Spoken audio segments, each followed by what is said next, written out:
this is Megan Dobney without a sound system. So I'm the Secretary of the International Brigade Memorial Trust, and for the second year running we are forced to have a slightly truncated memorial in both size and length, but nothing is going to stop us. I welcome you as we remember those who volunteered to fight for democracy and against fascism in Spain, and also those who campaigned and fought in Britain and Ireland to support them. I welcome you all, those who have a proud memory of a family member who fought fascism, and those who support them from your political, moral and emotional beliefs in freedom and democracy, and from your undying opposition to fascism. That will continue, whether in our country or overseas. Towards the end of the event, we will hold a minute's silence for all those who have died. But now I want to bring sunshine to your attention the comrades that we have lost over the past year. Please recognise Hewell Francis, who died in February of this year. Hewell, an historian and former Labour MP, was a patron of the IBMT from 2013. His books focused on Wales, but we remember particularly Miners Against Fascism, Wales and the Spanish Civil War, a tribute to the Welsh volunteers, especially those from the mining communities. Connie Fraser, who died in March this year. Connie was a founding member of the IBMT and a widow of International Brigader Harry Fraser. Connie spoke at this event in 2004 and was a great internationalist and campaigner for peace, justice and socialism. Stuart Christie, who died in August last year. Stuart was an anarchist, historian and a collaborator in a failed conspiracy to assassinate Franco, for which he was imprisoned. We also mourn the deaths of our European comrades. Joseph Almadeva, who died in May this year. Joseph was almost certainly the last veteran of the International Brigades of the Spanish Civil War. Along with other Spaniards, he joined the Mixta International Brigade in 1937 and later survived Franco's concentration camp. And finally, Salvador Bofarel, who died in Spain in February. Salvador was a founding member of our Spanish sister organisation, ABBY, and did much research on the contribution of volunteers from lesser studied origins, such as Chinese, Cubans and Arabs. May you rest well, and we thank you and celebrate what you did for us all. Now, I'd like to introduce Thelma Ruby. Thelma is an actress, West End, films, television, you know that. But she's also known as Thelma Frye, the widow of Canadian International Brigader Peter Frye. Thank you. It's a great honour for me to have been asked to lay a wreath today in honour of the International Brigades. You may ask, what is a 96-year-old English actress doing laying a wreath for the International Brigades? Well, I'll tell you. I've had a blessed life, and the greatest blessing was when I married at the age of 45 a wonderful man by the name of Peter Frye. Peter was Canadian, but at the age of 18 he went to live in the United States, and in 1936 he was living in New York, and he volunteered for the Abraham Lincoln Brigade, the American brigade of the International Brigades, and he went to fight in Spain. It was a defining moment of his life, although he spent his entire life fighting to try and make a better world. You can read about his Spanish experiences in our joint autobiography. It's called Double or Nothing by Thelma Ruby, that's me, and Peter Frye. But after the war, he completely lost touch with the Lincoln Brigade and with anything to do with the war. In 1985, he said to me, you know, next year is the 50th anniversary of the outbreak of the Spanish War. I think there should be some sort of reunion or celebration or something. And at the same time, he said, I'd be willing to help organize it. I'd even go to Spain at my own expense. At the same time, he read in a publication that they were about to dedicate a statue on the South Bank in honor of the International Brigades. October 5th, 1985. And so we came. And Peter spoke to Bill Alexander, at that time he was the head of the Veterans Organization, and told him that he also had fought in the internationals. And so Bill invited us to join the celebrations afterwards at the festival halls over there. And Peter went to talk to him. He said, can you tell me how I can contact the Abraham Lincoln Brigades? I want to write to them. So Bill gave Peter a New York address, and he wrote to the address. And by an amazing coincidence, the letter was opened in New York by Peter's commanding officer after 50 years, Charlie Nusser. And he wrote a wonderful letter back saying, I remember you, Pete, you were a very good soldier. And he told us that they already had plans for the reunion the next year in Spain, already well advanced. So we went. And that was one of the most memorable experiences of my life. I write about it in our joint autobiography. I'll give you just one incident from that reunion. Peter had trouble with his hearing, and he wore 2 hearing aids, one in each ear. The first night in Madrid, we all gathered in a huge room for a welcome dinner. And over the other side of the room, Peter saw a man with big ears. And he said, that looks like Gabby. Gabby's responsible for my hearing aids because he insisted on shooting his gun right next to me. So he went across the room and stood behind the chair of this man. And he said, Gabby? And the man said, yeah. And he swung round, and he was wearing 2 hearing aids. I'm very glad and grateful that these commemorations continue here every year, where we remember the incredible bravery of thousands of boys and girls who traveled all the way to Spain, put their lives on the line in order to fight fascism and create a fairer, more caring, more kind world. And also it reminds us that we have to continue the fight because, alas, the war isn't won quite yet. Great pleasure in asking Thelma to lay the wreath for the International Brigade Memorial Trust.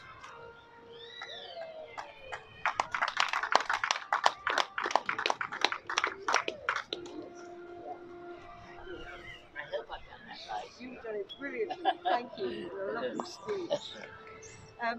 Right. Can I now call on Jim Mowat to lay the wreath for the Marx Memorial Library?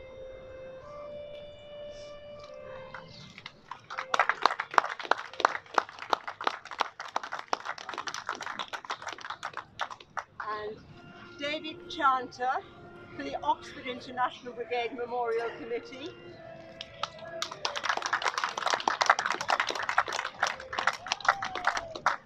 And Carmen Kilner for the Basque Children's Association.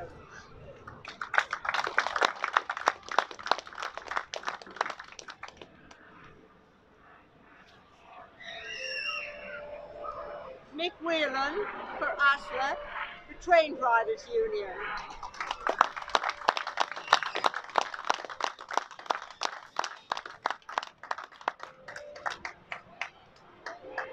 Robin Talbot, the Young Communist League, and Robin is going to say something.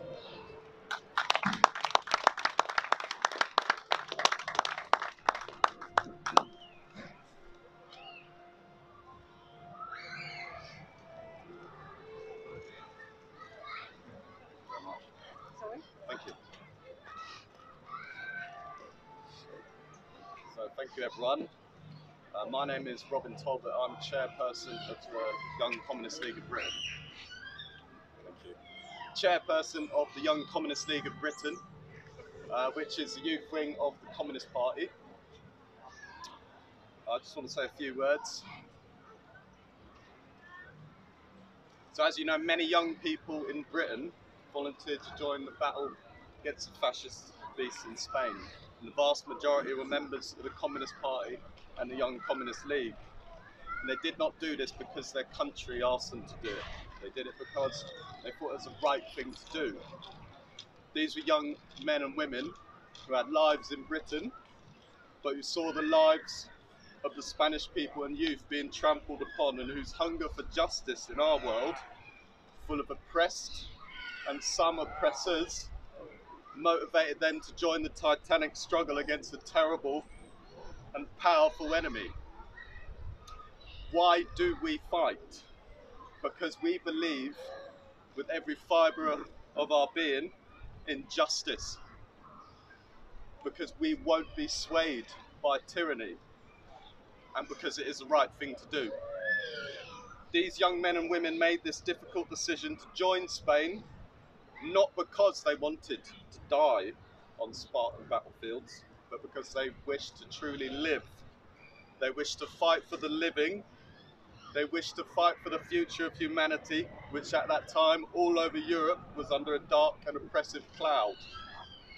So today we pay tribute to the supreme sacrifice that these young men and women made for a universal cause, which is the cause of liberty and dignity. We pay tribute to these young people also on the 100th anniversary of our glorious Young Communist League.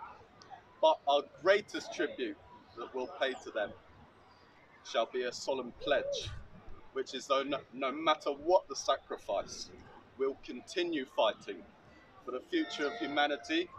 We'll fight for the dreams of young people, to live a free and dignified life, and we will smash all of those who would wish to enslave us. Against fascism, for peace and socialism, we'll never forget our heroes. Thank you.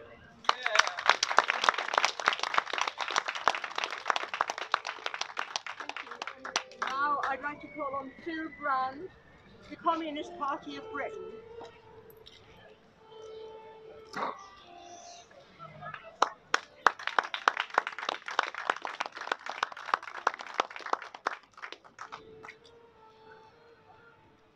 And now Yolanda Edo Figas, Partido Comunista de España.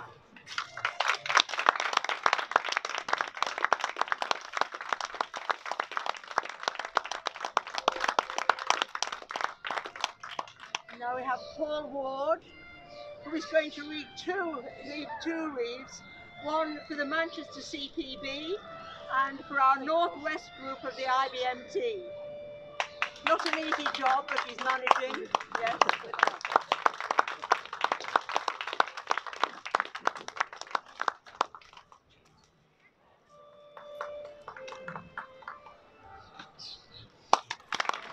And now Mary Greening for IB Cymru, the Welsh organisation.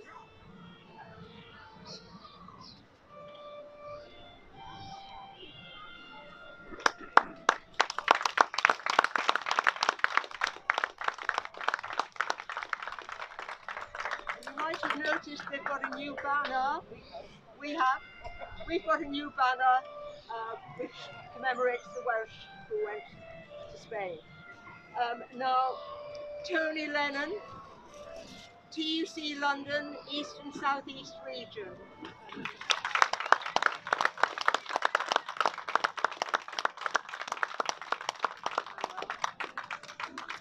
Now, Manuel Moreno, the Spanish Republican people and fighters.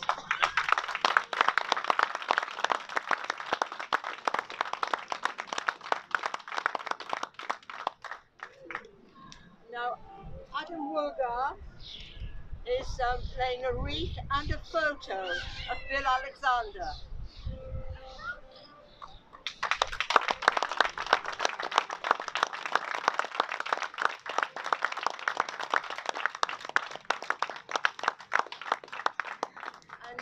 Sean Kettle, the Connolly Association. Hello everyone, I'm Jim Jump. I'm the chair of the International Brigade Memorial Trust, and it's my pleasure to be here to introduce our next and final speaker, although he's a very hard act to follow, I think, after Thelma. But over the years, we've had many distinguished speakers address us at this commemoration, including a number of renowned journalists. Owen Jones and John Pilger come to mind. So I'm delighted that today we have another outstanding member of that profession to say a few words to us. It's Ronan Burtenshaw, who's the editor of Tribune, a magazine which, as I'm sure Ronan will tell us, has close links with the Spanish Civil War and indeed with this memorial itself. Tribune is also very internationalist in spirit and in content, so very much in tune with the values that sent these volunteers to Spain. And it's also, dare I say, I don't want to embarrass Ronan, but over the past couple of years it's been utterly regenerated, brilliantly transformed under Ronan's editorship. So I have great pleasure in inviting you, Ronan, to say a few words to us today.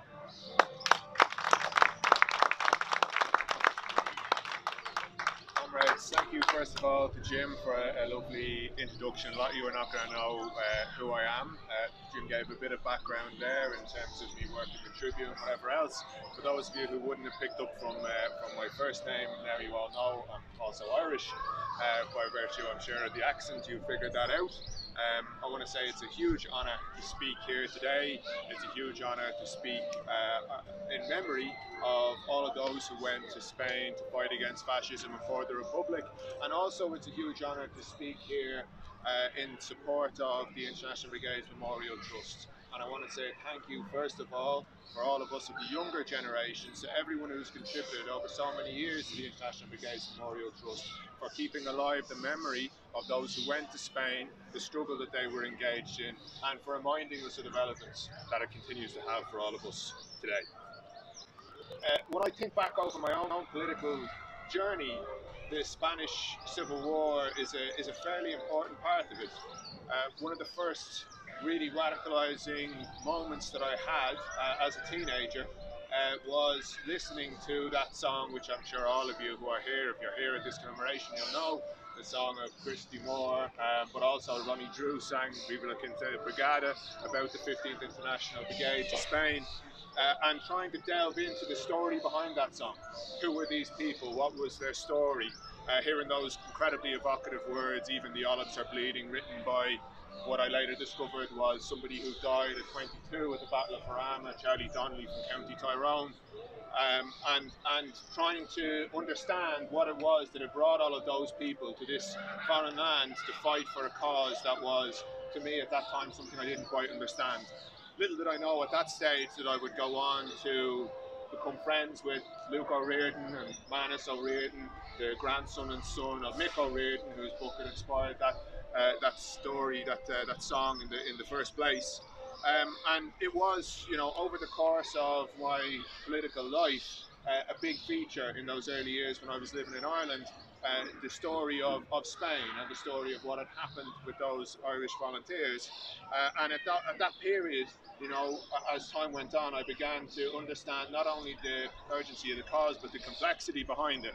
Frank Ryan, before he went, Frank Ryan, of course, leader of the Connolly column of Irish volunteers to Spain, before he left, he said that the trenches in Spain ran through Ireland.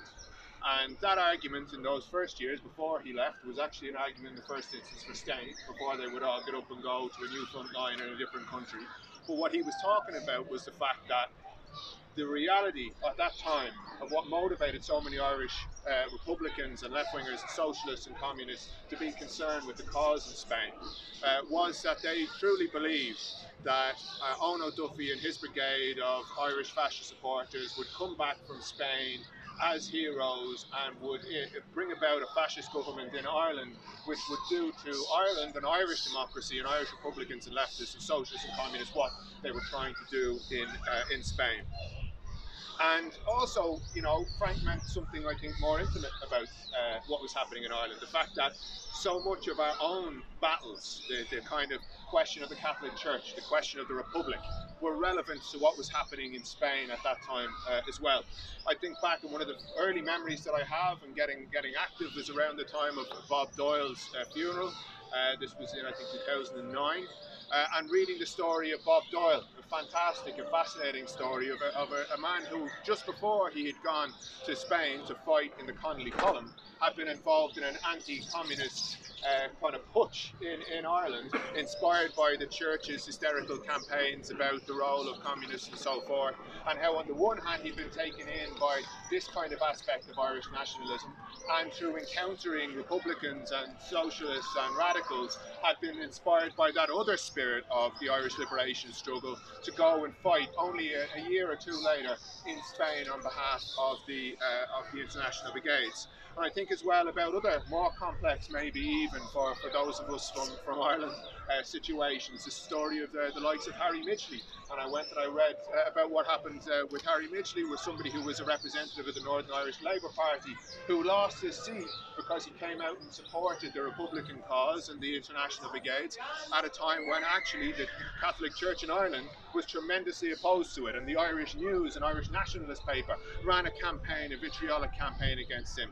Other things to be said about Harry Midgley's maybe progression later on in his life, but it was a reminder to me that this was not something that could be very easily parcelled in any country, in any context, into narrow national lines. This was a struggle about something more than that. This was a struggle about greater causes, causes of liberation, yes, causes of fighting for a republic, but a very particular kind of republic that guaranteed a different kind of world for all people.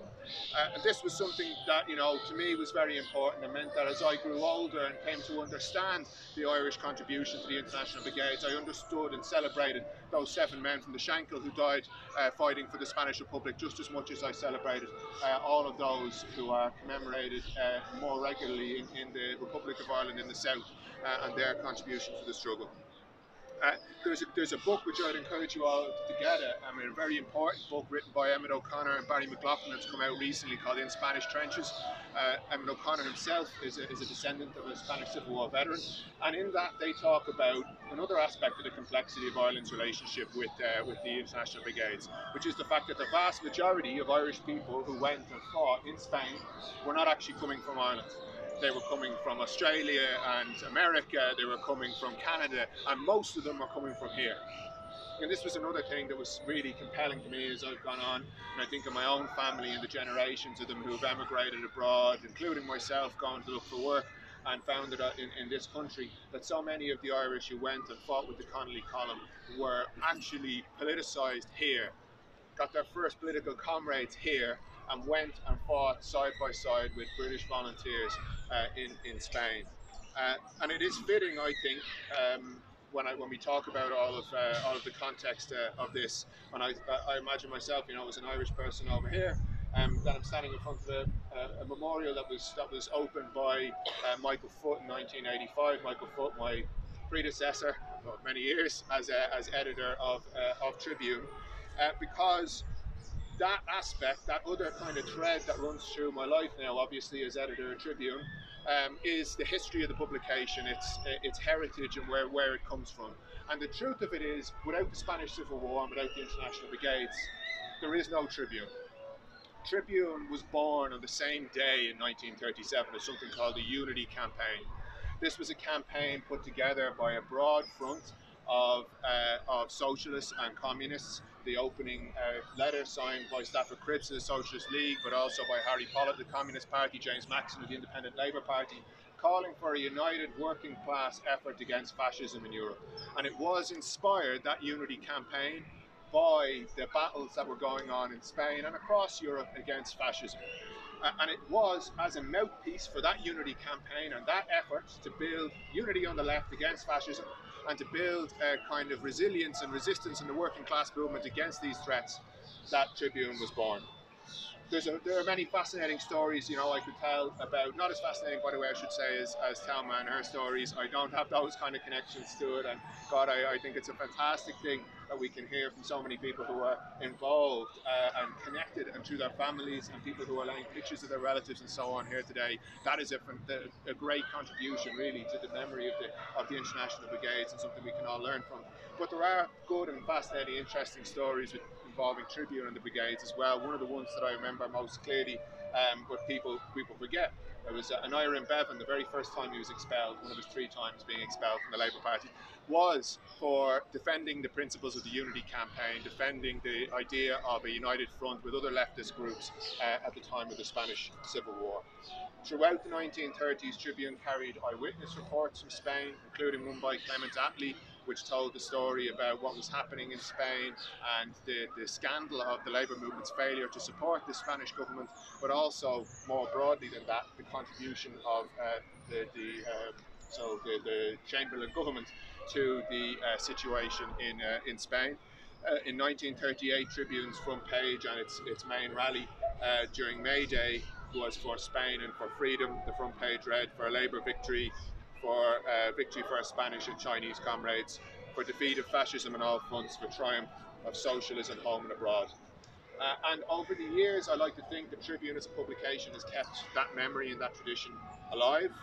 We've had many international brigaders, some who fought, some as journalists who have written for us since. I think of Geoffrey Byng, another Irishman who was born in County Down, who was a journalist with the International Brigade, went on to be a Labour MP, wrote for Tribune for many years. I think of Jimmy Jump, who wrote for Tribune on numerous occasions, including a commemoration of his comrade George Jackson that he wrote for Tribune, and this is one part of a regular pattern of commemorations for those who would die and obituaries that have featured in Tribune over the years. To conclude, for me, you know, this is a story of the threads that run through history, and I've given a bit of the kind of threads that run through my own life here and my connection in some way, you know, in political sense. Thelma's given more direct conversation about the threads that run through her life and her connection to the Spanish Civil War. But I think there are threads that run through history as a whole. These are threads of humanity's struggle for liberation. When we think of those who went to fight in Spain on behalf of the Spanish Republic, we think of the names of the battalions that they formed. And they talked about Abraham Lincoln and the struggle against slavery in the United States. And they talked about Tom Mann and the struggle of the British Labour movement here. And they talked about Ernst Thälmann and the struggle against Nazism in Germany. And they talked about Jacob Dabrowski, who was one of the last commanders of the Paris Commune. And his name was borne by the Polish battalion in Spain. And those threads wed for us a wonderful tapestry, gave us a flag that we can carry for decades afterwards. A flag where everywhere it's seen, people understand that it doesn't represent any kind of chauvinism. It's not about a national interest. It's not about any given creed. It is a flag that represents a universal struggle for working class liberation at every corner of the earth. And that is what was passed to us by all of those who went and fought, died and were injured. Something wonderful that was given to us from terrible conditions, from incredible difficulties that these people had struggling for those years in Spain. They passed on to us something incredible. And I'm very happy to be able to speak on behalf of that cause today. I'm honoured to be able to speak on behalf of the International Brigaders and also to keep alive Tribune's tradition. But I want to particularly say that this is important because it is kept alive by the International Brigades Memorial Trust. I say long live the International Brigade Memorial Trust, long live the cause of the International Brigades, and in the Spanish that was their slogan, por nuestra libertad y la nuestra. Thank you.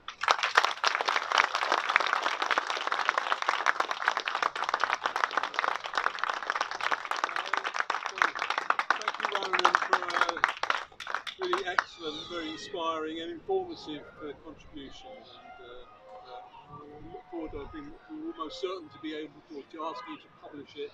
I see you've had some notes in our in our publications. So I'll wrap up now, doing two things. One, first is to say thank you to everyone who has made this event possible. So thank you to all the speakers, the wreath layers. Thank you for also to the Jubilee Garden staff, to our stewards, Paul Coles, Duran Durja and Sean Kettle. Plus thank you to Charlie Walsh and Andrew Wyard, who respectively are filming and taking photos of the event, and also to IBMT officer Ajmal Waqif. I mean, Ronan, I'll say one other thing. Ronan made the point that what we do is important, very important, let no one doubt that. I mean, as if we needed any reminder of that. We only have to look at the attacks that are being made on International Brigade memorials in Spain, in Eastern Europe, where it's part of a very scandalous and very dangerous attempt to rewrite 20th century history. And even here in Britain, only last week in Motherwell, the memorial to the volunteers from that town in Scotland was viciously vandalised, and it shows that the fascists are still in our midst.